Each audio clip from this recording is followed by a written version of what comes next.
মন্ত্রিসভার সাপ্তাহিক বৈঠক অনুষ্ঠিত। তেজগাঁওয়ে প্রধানমন্ত্রীর কার্যালয়ে এই বৈঠকে সভাপতিত্ব করেন প্রধানমন্ত্রী শেখ হাসিনা। কালো টাকা সাদা করার সুযোগকে সৎ করদাতাদের সঙ্গে বৈষম্যমূলক মনে করেন অর্থনীতিবিদ ডক্টর দেবপ্রিয় ভট্টাচার্য। আর ডক্টর আতিউর রহমানের মতে সামান্য অর্থের জন্য নীতির প্রশ্নে সরকারের আপোষ করা ঠিক হবে না।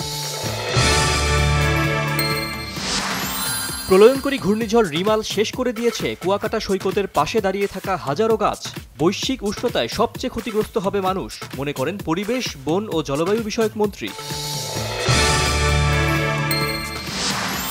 আজ ৩রা জুন ২০০১ সালের এই দিনে গোপালগঞ্জের মকসুদপুর উপজেলার বানিয়াচর গির্জায় ভয়াবহ বোমা হামলায় খ্রিস্টান সম্প্রদায়ের ১০ জন নিহত ও আরও অর্ধশত মানুষ আহত হন।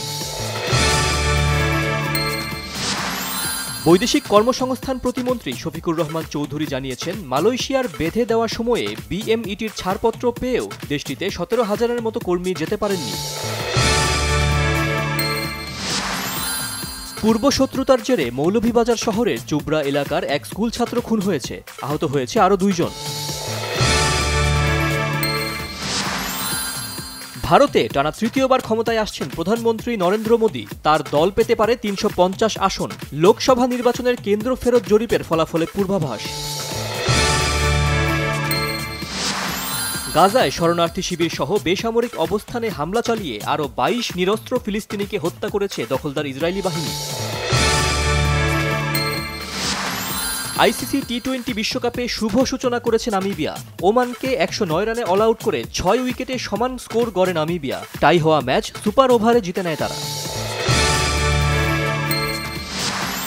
যতদিন আর্জেন্টিনা ফুটবল অ্যাসোসিয়েশন AFA চাইবে, ততদিন জাতীয় দলের কোচ হিসেবে কাজ করবেন তিনি, জানিয়েছেন বিশ্ব চ্যাম্পিয়ন দলের কোচ লিওনেল স্কালোনি।